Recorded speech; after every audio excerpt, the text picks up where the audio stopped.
नमस्कार। एक बच्चा जब जन्म लेता है तो एक माँ बाप भी साथ में जन्म लेते हैं, क्योंकि उससे पहले वो माँ बाप नहीं होते हैं। बच्चे के साथ ही एक माँ बाप का जन्म होता है। तो हमें अपने बच्चे को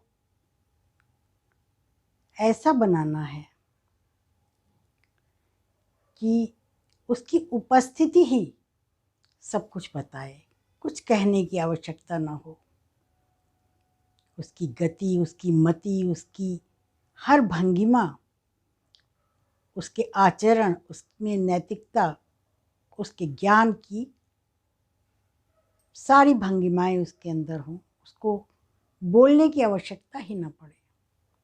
उसकी मंद मंद मुस्कान सब कुछ बताए कि इसके अंदर कितना ज्ञान भरा हुआ है, इसके माँ बाप ने इसके अंदर कौन कौन से ज्ञान को भर दिया है, ये उसकी हर एक भंगिमा बताए। तो पेरेंट्स का पूरा अर्थ क्या है? Parents, PARENTS, parents. तो पहला वर्ड है पी। पी का अर्थ है protection. P for protection. Protection कैसे करना है? हमें अपने बच्चे को किससे प्रोटेक्ट करना है? तो हमको अपने बच्चे को आज की इस ग्लैमरस दुनिया से प्रोटेक्ट करना है, जहाँ वो अपनी उम्र आने से पहले ही सब कुछ सीख ले रहा है। उसके पास गैजेट्स हैं बहुत बचपन से ही, और वो गूगल भी चला लेता है, सब कुछ चला लेता है। तो उस पे नज़र रखनी है, उसको इस ग्लैमरस दुनिया से प्रोटेक्ट करना है, बचाना है। हमें देखना है हमारा बच्चा क्या देख रहा है, कहाँ तक पहुँच रहा है, गूगल पे क्या क्या सर्च कर रहा है, ये हमें देखना है। प्रोटेक्शन, इस ग्लैमरस दुनिया से उसको प्रोटेक्ट करना है। दूसरा वर्ड है A for association. Association means हमारे बच्चे की संगति क्या है। एसोसिएशन पे हमें हर समय नज़र रखनी है। वो किसके किसके पास जाता है, किसके साथ उठता बैठता है, क्या क्या करता है। एसोसिएशन, क्योंकि हम अपने बच्चे के साथ उतना समय नहीं दे पाते हैं, क्योंकि आज के युग में दोनों ही सर्विसमैन हैं, मैन और वुमेन दोनों ही सर्विस चले जाते हैं। बच्चे के अंदर बहुत सी भावनाएं हैं, कोमल, बहुत से उद्गार हैं, बहुत कुछ पूछना चाहता है, बहुत कुछ कहना चाहता है। लेकिन एक वर्किंग पेरेंट्स के पास समय का अभाव है, तो वो क्या करेगा? जाएगा दोस्तों में अपनी बातें बताएगा, आज ये मुझे दुख है, आज वो मुझे दुख है। कभी कभी ऐसा होता है गलत संगति में बच्चे पहुंच जाते हैं, उन्होंने कहा एक सुट्टा लगा लो सब सही हो जाएगा, थोड़ी सी पी लो सब सही हो जाएगा। बच्चा करने लगता है और उनको अपना मानने लगता है कि आप हमारा बड़ा ध्यान रखते हैं। अरे मैं तो बड़ा नॉर्मल हो गया, कल मैंने बहुत नॉर्मल फील किया, ये सुट्टा लगाया था बहुत नॉर्मल फील किया। तो इसलिए एसोसिएशन पे नज़र रखनी है। हमारे बच्चे कहाँ जा रहे हैं, क्या कर रहे हैं, किससे मिलजुल रहे हैं, किसके पास बैठ रहे हैं, ये हमें बहुत ध्यान रखना है। तीसरा वर्ड है आर फॉर रिस्पेक्ट। हमें अपने बच्चों को रिस्पेक्ट सिखानी है, और रिस्पेक्ट वो तब सीखेंगे जब हम उनको रिस्पेक्ट देंगे। सबसे पहले मुझे भी अपने बच्चे को रिस्पेक्ट देनी है। अगर हम उनको रिस्पेक्ट नहीं देंगे तो रिस्पेक्ट करना सीखेंगे कैसे? हम खुद अपने से बड़ों का रिस्पेक्ट करेंगे जब वो देखेंगे, अपने आप अनुसरण करेंगे उस चीज़ का कि कैसे हम अपने बड़ों का आदर करते हैं, सम्मान करते हैं, उनका स्वागत करते हैं, ये बच्चा देखते ही देखते सीख जाएगा। उसके अंदर ये भावना अपने आप आ जाएगी कि हमको रिस्पेक्ट करनी है अपने से बड़ों। एक्सपेक्टेशन, हम अपने बच्चे के साथ इतना ही उम्मीदें रखें जितनी वो पूरी कर सकता है, उसका दायरा इतना ही बड़े रखें, बच्चे में कोई हीन भावना ना उत्पन्न हो कि उससे हम बहुत ज़्यादा उम्मीदें लगा लें कि जो आस पास इधर उधर जो कुछ मेरे मन में है कि ऐसा करेंगे वैसा करेंगे, वो सारा बच्चे के ऊपर लाद दें।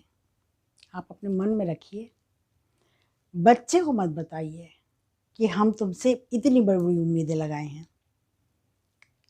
उस प्रयास आप करिए उस स्तर तक पहुंचाने की उसको, लेकिन उसके ऊपर एक बोझ मत डालिए कि बोझ बन के उसके ऊपर वो चीज़ पहुंच जाए, ऐसा नहीं। उसके बाद आता है एन। एन जो है नरेटिव स्टोरीज उसको सुनाना। एन फॉर नरेटिव स्टोरीज सुनाना, जिससे उसका नैतिक ज्ञान बढ़ता है। कहानियों से आज बच्चे में अनुशासन आता है, नैतिक ज्ञान आता है, अपनों से बड़े का सम्मान आता है, इस समाज में रहने का ढंग आता है। हमारे अंदर जो संवेदनाएं हैं उन्हें भी समझने का इन कहानियों से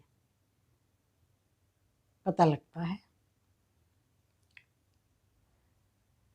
तो ये छोटी छोटी कहानियाँ बच्चे के कोमल मन पे बहुत अच्छा असर डालती हैं। तो उसे छोटी छोटी नैतिक कहानियाँ सुनानी चाहिए और उन कहानियों से ही उसको मोल्ड करना चाहिए।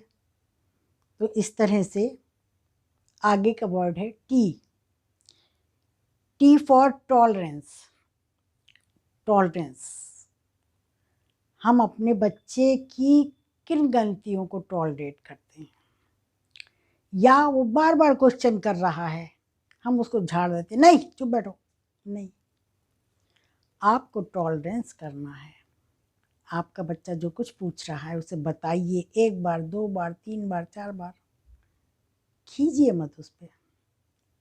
मान लीजिए वो पढ़ रहा बैठे, एक सवाल है, कोई उसे समझ में नहीं आ रहा, कह रहा है पापा समझ में नहीं आ रहा या मम्मी समझ में नहीं आ रहा, एक बार बताइए, नहीं समझ में आया फिर बताइए, नहीं समझ में आया फिर बताइए। ऐसा नहीं उसे डांटने लग गए, क्यों नहीं समझ रहा है।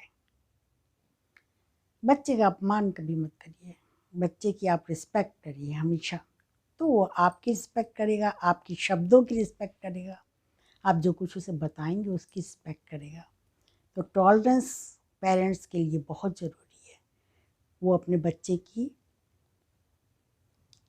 1 बार 2 बार 3 बार, कितनी बार भी वो बात पूछता है, खींचना नहीं चाहिए, उसको बताना चाहिए, उसको समझाना चाहिए, प्यार से समझाना चाहिए। उसके बाद का वर्ड है S. S for spiritual education. उसको धार्मिक एजुकेशन ज़रूर देना चाहिए, क्योंकि धर्म जो है उसके साथ जुड़ना मतलब अपने स्वभाव में पहुंच जाना। जो हमारे अंदर एक प्रकृति ने हमको दिया है, जैसे प्रेम, सहन शक्ति, आदर भी हमारे अंदर प्रेम से उत्पन्न होता है। तो ये सारी चीज़ें हमको धर्म से जुड़ने के बाद ही आएंगी। मंदिर जाना, मंदिर में क्या है वो सब हम घर में भी कर सकते हैं। तो बच्चा इस मंदिर से उस मंदिर तक जाए, घर को भी मंदिर बना सकते हैं। नहीं तो उसको धर्म से जोड़ना बहुत ज़रूरी है, क्योंकि धर्म हमें कभी गलत रास्ते पे नहीं जाने देता। इस तरह से आप बच्चे को बनाइए, उसका ध्यान रखिए। वो बच्चा राष्ट्र निर्माण में भागीदारी उसकी रहेगी। आपको एक राष्ट्र का नागरिक तैयार करना है, तो बच्चे पे पूरा ध्यान रखिए। धन्यवाद।